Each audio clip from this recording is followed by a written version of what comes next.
So there's an anime called Evil or Live, Evil or Live, Live. Anyway, it's on Crunchyroll. It's 12 episodes. I finished it yesterday, and it kind of reminded me of Dead Man Wonderland and Batum. I think that's how you pronounce that fucking show. And then also a little bit of Nanbaka. But it reminds me of Nanbaka, kind of in like the opposite way. Where Nanbaka, it's very funny, but there actually is a kind of like a dark plot line. Where this one, it kind of starts off very dark, but then there are some funny moments. Every once in a while, they kind of like break it. And you're like, wait, what? But don't get me wrong, this is a dark show. I'll let you know right off the bat before I kind of say everything else that might be spoilery, because it's only 12 episodes, so I'm gonna spoil some things unintentionally, maybe intentionally. I don't know. So basically, trigger warning. While you do not necessarily see it, I mean, they do show it in the sense that you see the person's face and maybe like their collarbone, and then you'll see like their bare legs, but you won't actually see them doing it. There is child abuse. You just need to get the shit kicked out of them, and there is rape and molestation. So kind of like dark shit like that. So if that's a huge trigger warning for you, then I probably wouldn't watch it. I mean, it is a good show. So unless you really, really want to watch it, I would suggest, if it's a huge thing for you, especially if you've ever went through anything like that, maybe avoid this anime. Anyway, so Evil or Alive is about kind of like Dead Man Wonderland, where Dead Man Wonderland was about a kid who is falsely imprisoned in this sadistic prison amusement park type thing. And it's got like a supernatural element to it. So here we have the setup is you get like, you know how in some anime you get like this kind of like introductory narration, like Hunter x Hunter did it, One Piece did it for a while, and then eventually at some point they stop. I think all throughout the episodes they keep doing it in this one though. Well, it explains basically what's been going on, and in this one it is that internet addiction has become this huge thing, this very serious problem. So this facility is sprung up to kind of turn them into decent people, to fix them. And that is this school that our main character gets thrown into. He actually does have internet addiction, fair enough, but so his mom kind of throws him in there, and he kind of wakes up in this like room with a few other people, and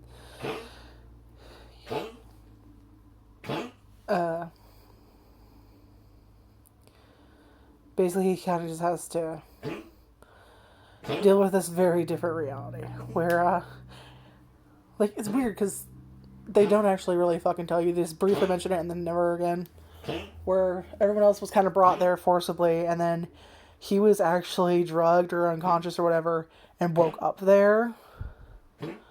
Also, right from the get-go, they say you're not allowed any visitation, you know, this, that. So they're already treating him differently, and they never really explain why. They also hint that his mom abandoned him. So that's never really explained. They just kind of briefly say it, and then it's gone.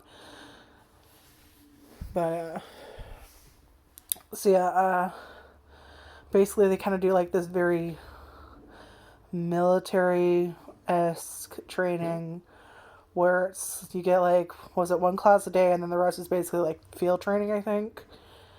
And they're very hard on you, on everyone there. There are girls and boys there. I think everyone's under the age of 18. And our main character's name is Hibiki, and he's, I think, 17, and he's supposed to get out a year later when he's 18 or something. I don't know.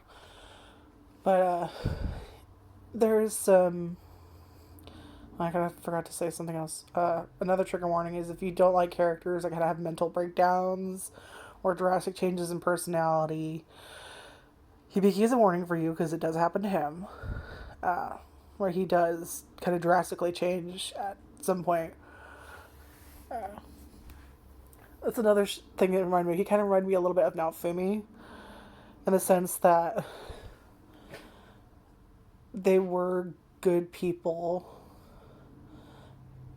and then something happened to them and then there was a huge change in personality. And that doesn't happen until I think midway in the show for him. Whereas in Naofumi, it was like right at the first episode. You know what happens to him. You know why he changes. And it goes from there. Also, another thing, they kind of give you like a cliffhanger ending. Like, you do get a satisfactory ending, but they do leave off a few things. Like, there's... I'm going to wait until like the end of the review to describe it because it is very spoilery. So basically, he gets there, they do field exercises. If you don't listen, you get beaten. If you're found with a cell phone, you get beaten. If you... there's kind of like violence among the populace there, where if the teachers aren't beating you, the other students will. And I think that kind of like prison a bit, like what you'd imagine prison to be if you've watched like any fucking TV show where they kind of show you. Except in this one, like, they don't seem to care. Like, the guards don't seem to give a shit if they're picking on other people or exploiting them, like taking away their like meal tickets or whatever, or anything like that. They don't care. They don't seem to do anything. But if you're found with a cell phone, you get beaten. Or if you like, you get beaten, you can lose your privileges. You could get locked up in like the solitary or holding cell, or I guess they call it the hole, I think, in this one. But, so it's, like I said, there's child abuse here, where people often get the shit kicked out of them.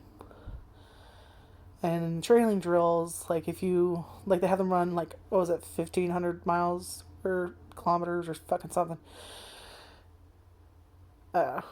And if you drop, not only do you have to start again, you get extra. If you don't get up, they'll force you up or beat you. So it's like, it's very... They are being abused here. And, like, when he first wakes up, he's kind of, like, so addicted to the internet, he actually says, "Why did I wake up in the game or something?" And, of course, everyone there's like, "No, fucktard." Like, he doesn't really get it yet. And then he gets someone in the room, I think, like, talks back to the head instructor or something, and gets beaten in front of them, and he very quickly starts to realize, I'm not safe here. I'm going to die here. I'll die. And so he kind of starts panicking, goes to the top of the roof, and decides, you know what? If I'm going to be treated this horribly anyway, I might as well commit suicide. So he thinks about jumping off the building, and that's where we get our second character, Shin. Who we don't know a whole lot about him, just that he seems to have some influence.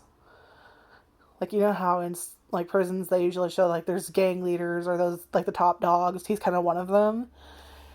And, him and Hibiki kind of... I don't know what this is. Him and Hibiki, basically, he happens to be on the roof at the same time. And he says, well, go ahead and jump, but if you're going to do it, try and aim for an instructor or something. Like... He kind of like eggs him on, like, well, go ahead. Just, try and aim for an instructor, or at least do something different. And he kind of tries to take Hibiki under his wing and says, if you be my dog, I'll, have, like, a better life, or I'll take care of you. Something along those lines. I don't remember exactly what he says. And, him and Shin play off each other throughout the rest of the show. And up until the end of the show. And, basically, it's Hibiki and Shin kind of... Well, mostly Hibiki, like I said, he's the main character. And he also meets, like, his middle school crush or something there. And then you get a little bit more of his past, you get her past, and you get, kind of at the very end, a little bit of Shin's. And you kind of understand how they became, well, how they are. Like, after everything that happens from, episode 1 to, like, the very end, you understand why Hibiki drastically changes. You understand why Shin is the way he is. You understand why, what was her name? Sayori? Or Shiori? Shiori, I think it's Shiori. Shiori. Why she has a different personality than she did in middle school. And, yeah, so that's basically, it's kind of them living this prison style school lifestyle and kind of how to deal with it. Like, it's kind of, like, it's very hard to describe because it's kind of simple. Once you get what's going on, you get what's going on, and then there's, like, things going on in the background that you're like, oh, okay, I get it, what they're trying to do. So they don't hide it as some other anime do, where they kind of, like, anime usually has, like, two things. They'll either shove something in your face so much there's no way you could possibly not notice, like hand holding as people call it, or it's subtle on the point you don't really know what's going on. Something's very insignificant, and then you find out that has a deeper meaning later on. So in this one, it's kind of like the perfect medium where they show you enough that if you're paying attention by actually fucking watching it, you know what's going on. And that there is kind of like a bigger thing going on in the background later. But they don't completely outright tell you everything. Like, it's a little bit more hand-holdy, I think, than, like, secretive. But, I think that's also something nice about it. Because I don't necessarily mind hand-holding. Because you can do hand-holding. But, there are some times where it gets, like, real fucking annoying. I mean, like, in general, when people do that, not like this show. But anyway, going into, like, the more spoilery thing, when you see getting, like, basically there is, like, rape, or basically hinted at rape. Like I said, how they don't really show it, but you could see, like, neck up, and, like, the bare shot, like, the actual shot of the bare legs, and then her afterwards, like, scrubbing herself in the shower really hard to, like, wash it away, because, and basically that was Shiori. She, apparently what happens with her is her parents die, and then her brother gets sick, and, this uncle shows up to take care of them, and he kind of rapes her and insinuates that she has to pay him back, because, I took you in, and, well, I need a little incentive to keep working hard to pay for your brother's medical bills, type of thing. And that's why she drastically changes. And there's actually a point where Shin kind of promises that he'll help Hibiki get Shiori's attention because he likes her. And kind of basically he manages to get a cell phone from an inmate that's managed to get one snuck in through, security or whatever.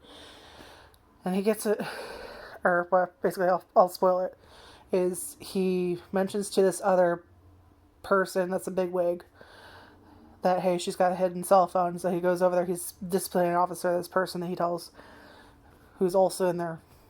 He's also, like, we'll call him an inmate, but his name is Budo, and he kind of grabs this girl, puts his hand on her shirt, and, like, rolls around, pulls out a cell phone.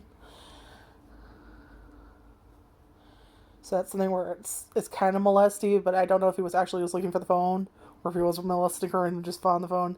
So I'm considering it kind of like molestation, because obviously it really looks like it. So I'm assuming it is. But, so there's that, and then Shiori kind of stands up for her, but only because she needs a cell phone. Most likely to check on her brother, see if he's okay. And,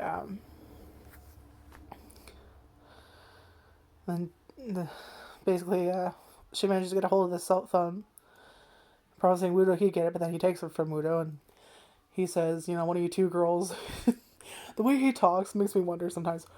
He says, he's there at the time, he's like, I want you to turn my friend into a man. So basically what he's insinuating is, when are you going to fuck him for the phone? Literally. And he kind of sets it up, and she already thinks he's he's this disgusting person, even though he did not know what Shin was going to was it Shin or is it Sean? I think it's Shin.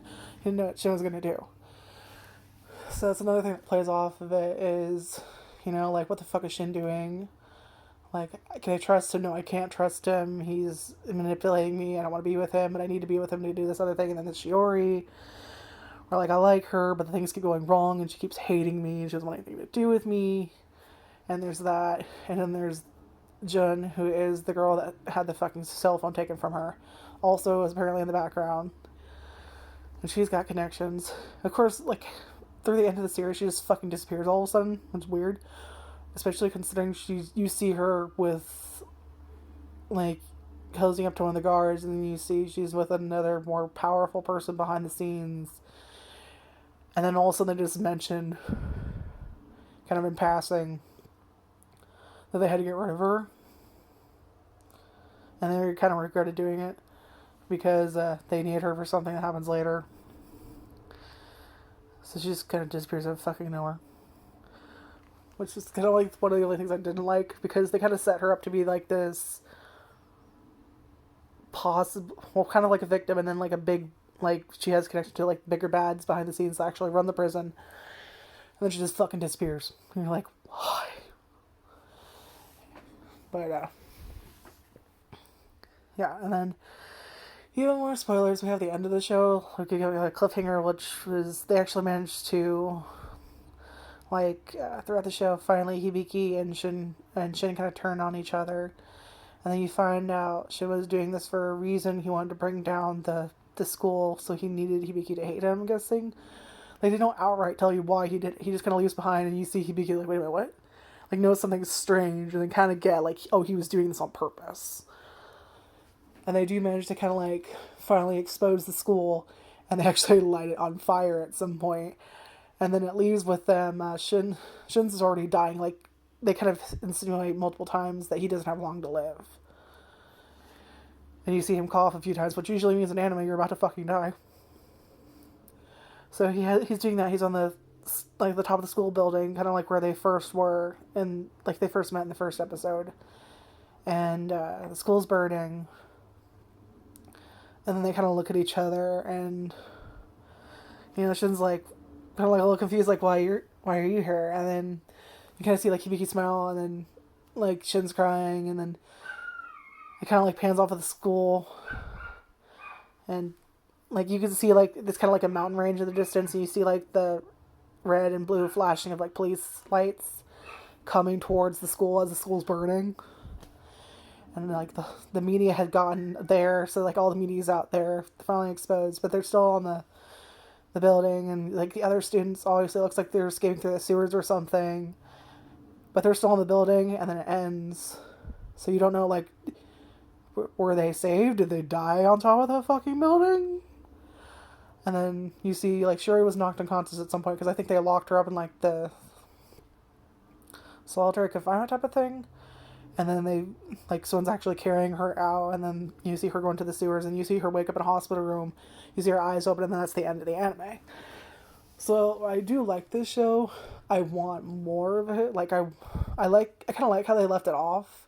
They didn't have to say everything that happened. I think that has a nice effect, but at the same time, I'm like, no.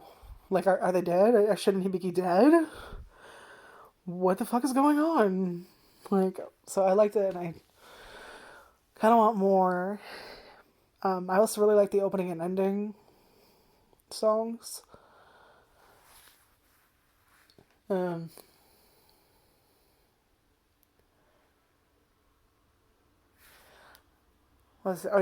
didn't talk about the personality kind of change with Hibiki. Well, he basically, it's kind of multiple things that happen, like him getting. He kind of goes in there, and he's kind of, like, he tries to save people multiple times, and they kind of betray him. Like, he stands up for these people, and then they just kind of abandon him. Shiori tries to stand up for him, but he won't back down. Like, she's trying to save him from the instructor. And what he basically does is says, I don't need to apologize. I haven't done anything wrong. What you're doing is illegal and wrong. And of course it ends up having him and Shiori like fighting, because it's like she's trying to fucking save this idiot, and like in the thing he kind of like pushes her aside, And of course, she's gotten the cell phone at that point, so that falls out of her pocket. And of course, despite the fact she's like student council president, I guess is what she's called here, uh, she ends up losing that position and getting in trouble for that. So she gets mad at him for that. And then it turns out the phone wasn't even unlocked, so she couldn't really use it. Shin kind of tricked her. So of course she thought he was on that, so she's mad at him for that. And it's kind of that stacks up, and then him trying to defend people and then that stacking up. And then he finally gets to a point where Shin kind of does another thing where he threatens the girls. He wants him to take naked photos of them to use to threaten them later. And he says no, and kind of like fights back, and of course Shin gets angry, so he's getting beaten up, and then they go to the instructor, and the instructor believes them that Hibiki started the trouble, so of course he gets sent to this solitary confinement for like a week or 2 weeks, I think. And then in there he sees some flashbacks of his past, and kind of like how hard he tried, he just wasn't good enough. Flashbacks of him trying to help people there at the prison, and then them betraying him there. Finally Shin and Shiori hating him again, and just him finally realizing I can't trust anyone here. So he kind of has like this mental breakdown. So when he gets out, he's a very different personality. He's shown to be like a track star, which comes in handy later because he has more stamina than the others, so he ends up using that to like outrun them. And he kind of has to use his head more to fight back, like to actually fight back, to fight people. And he ends up gaining more power as well. And then, taking out Wudo and Yo, who are two bigwigs. And then he decides he's going to go for Shin eventually. And then, of course, Shin's disappeared, so now he's going to go hunt for Shin. And he's kind of gotten into an arrangement with the higher-ups. Turns out some of the instructors, including one of the actual runners of the thing, the school. Well, I'm not sure exactly who he's supposed to be, because you have the headmistress, and then you have the head instructor. And the head instructor used to be a narcotics officer, police officer, and you get a flashback of his past, and apparently, it was him, they were surrounded, everyone else was dead, and it was him and one other partner, and the partner said, I'll hold them off, you go and get reinforcements, and instead he hides to protect himself, and he finds this person dead later. This person's considered a hero. And you find out that the school headmistress is actually that hero's daughter, one of his kids. And then they get they create school, and then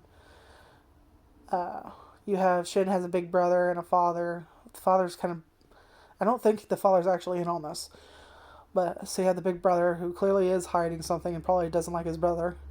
And then you get his past that apparently his mom died. They assumed she was a junkie. And then you see a flashback that no, he knows someone killed her and made her look like a junkie. Because she was his their dad's mistress.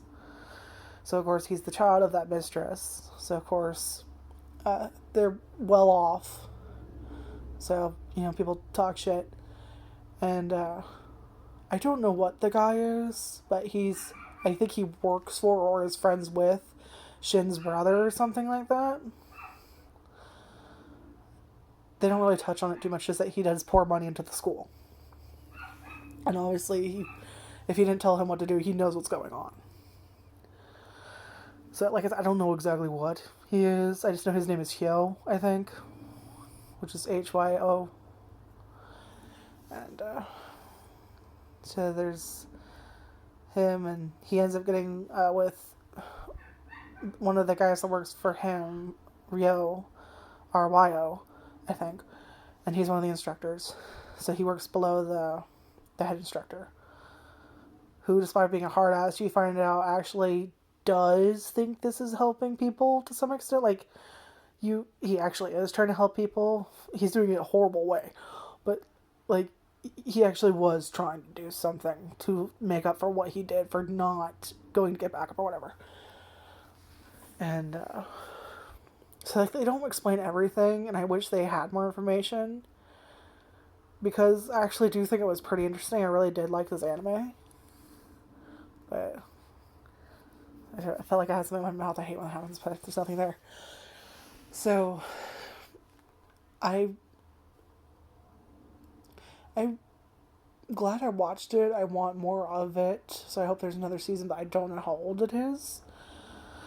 And like I said, there's only 12 episodes, so you do have a lot of things that do get kind of like left out. But I don't know, maybe it's one of those shows like you go back, you watch multiple times, and you see something you didn't see before. Like, I've had shows where I didn't think I'd seen it so many times, but then I didn't realize until much later, oh no, there were things I didn't notice before, like One Piece, where I watched a bunch of things and I was like, wait, this connected to that, it's connected to that. Hey, I remember that. They didn't necessarily say that, but I remember that person from that person, and oh, that person's connected to that person. So, I don't know, it could be one of those shows. But I do recommend the show. I think it's good enough that I would recommend it for someone who maybe did like Dead Man Wonderland or like Batum. Did I ever explain what the hell Batum is? I think that's also on Crunchyroll. It's been a couple years since I've seen it. But basically, that one is like, it's kind of the same in the sense that they get sent there. Like, I think it was the main character, for the way he treated his mom. He gets sent there. I mean, don't get me wrong, he was an asshole. Not enough to be sent to this place, though. And then, like, the other main character, I guess, I think she, like, was holding a mixer or something, and she goes to, like, go get snacks or something, and she comes back, and all her friends that are there are being raped by these men, and they thought she did it on purpose, even though she didn't know it was going to happen. She really did just go to get snacks or something, and she actually almost got raped, too. And so basically what the whole premise is something like, you write into someone or something, and they get like revenge for you by sending this person, whoever that you nominate. Like I said, it's been years, so I'm kind of just going off of memory here. But you get sent to this island, and you kind of have to fight for your life. And I think one of the weapons you get like a weapon or something, I think, or he found a weapon, and I think his is bombs. So I don't know, it kind of reminds me like of Fortnite. Like, I've never played Fortnite, I've seen people play Fortnite, where there's like, you kind of just fight, or something, I don't know. Like I said, it's been years and years since I've watched that anime, but like I said, I think that's also on Crunchyroll. But I don't know what else to say. Like, it's not exactly like those anime. It's something about it reminds me of it somehow. So if you're just like, what the hell, I've seen all those anime, I don't get the connection. Don't worry, I can understand why you wouldn't. I don't quite understand exactly why it makes me think of those two. It just kind of does. But like, if I had to completely compare, I'd say one. Like, if I had to completely compare it to like one, like, it really does give me Dead Man Wonderland vibes. Just kind of without the supernatural thing. Other than that show also left shit off. And I think Batum also did. And then Hanbaka did. So that's another thing they have in common, is that fucking ending where they don't give you everything. Like, it's kind of heavy. Like, maybe there's a happy ending, not really. I don't remember. What was the ending of Dead Man Wonderland? I fucking remember. It's been so long. But those are all shows I did, like, want more of as well, I think. Well, maybe not Batum. I think I was kind of like, with that one. But anyway, like I said, if you're really into like those kind of things, and anything I said kind of sounded interesting, then I would try it. So I'm not sure if I would put this under the review or just a recommended category as well. I think maybe both, maybe just one. I don't know. I'll have to decide. Anyway, I wanted to get at least that review done. Um, and yeah, I guess wait for the next review.